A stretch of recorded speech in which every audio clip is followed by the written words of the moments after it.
വിഷ്ണുവിനെ കുറിച്ച് എന്നോടൊന്നും പറഞ്ഞില്ല.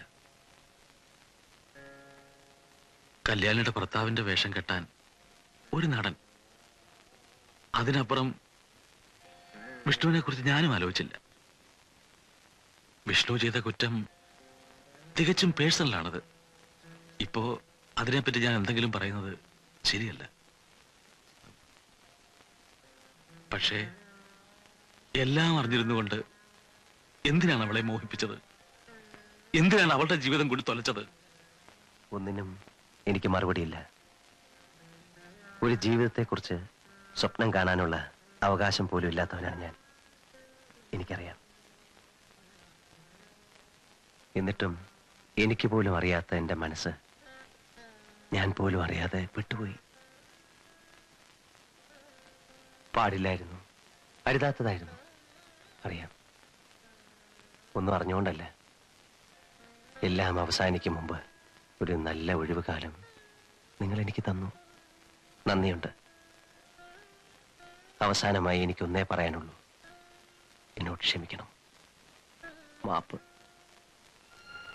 മാപ്പ് പറയേണ്ടത്, ക്ഷമ ചോദിക്കേണ്ടത് എന്നോടല്ല. വേണ്ട, വിഷ്ണു ഒന്നും പറയരുത്. ഞാൻ ഉറപ്പിച്ചു, വിഷ്ണു ഇവിടുന്ന് പോയാൽ എനിക്കൊരു വിധവയുടെ ജീവിതമേ ഉള്ളൂ. ചിതയുണ്ടെങ്കിൽ കൂടെ ചാടാനും ഞാൻ തയ്യാറാണ്.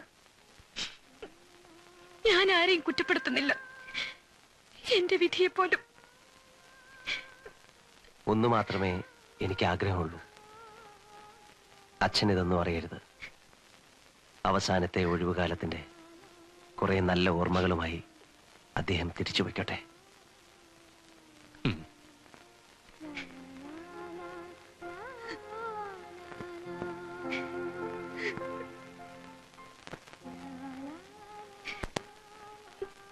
മറക്കണം, എല്ലാം മറക്കണം.